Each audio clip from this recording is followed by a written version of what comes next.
Alexander and the Terrible, Horrible, No Good, Very Bad Day. I went to sleep with gum in my mouth, and now there's gum in my hair. And when I got out of bed this morning, I tripped on a skateboard, and by mistake, I dropped my sweater in the sink while the water was running. And I could tell it was going to be a terrible, horrible, no good, very bad day. At breakfast, Anthony found a Corvette Stingray car kit in his breakfast cereal box, and Nick found a junior undercover agent code ring in his cereal box. But in my breakfast cereal box, all I found was breakfast cereal. I think I'll move to Australia.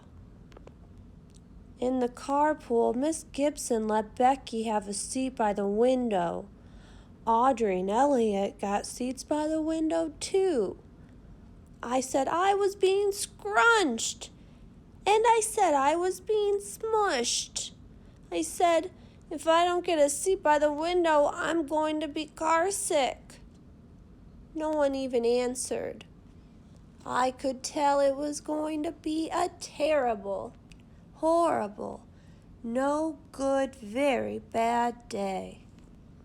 At school, Mrs. Dickens liked Paul's picture of the sailboat better than the picture of my invisible castle. At singing time, she said I sang too loud. At counting time, she said I left out 16. Who needs 16? I could tell it was going to be a terrible, horrible, no good, very bad day. I could tell because Paul said I wasn't his best friend anymore. He said that Philip Parker was his best friend, and that Albert Moyo was his next best friend. And I was only his third best friend. I hope you sit on a tack, I said to Paul. I hope the next time you get a double-decker strawberry ice cream cone in the ice cream part, hope it falls off the cone and lands in Australia.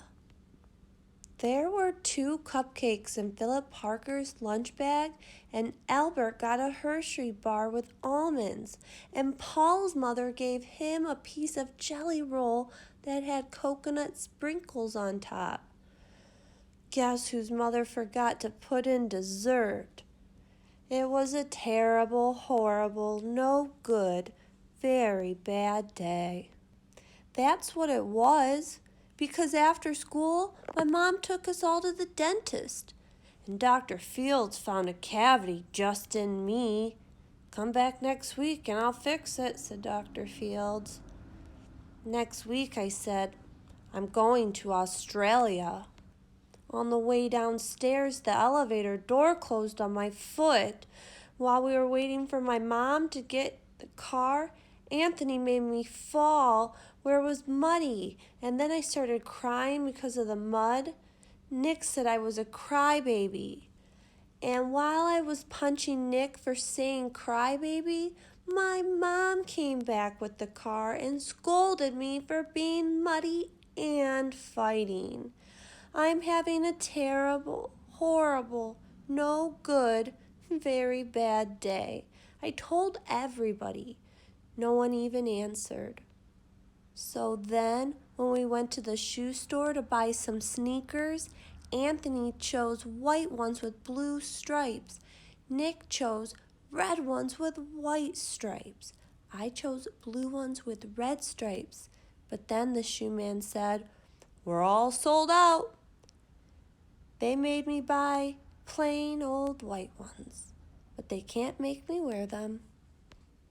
When we picked up my dad at his office, he said I couldn't play with his copying machine, but I forgot. He also said to watch out for the books on his desk, and I was careful as could be, except for my elbow. He also said don't fool around with his phone, but I think I called Australia. My dad said please don't pick him up anymore.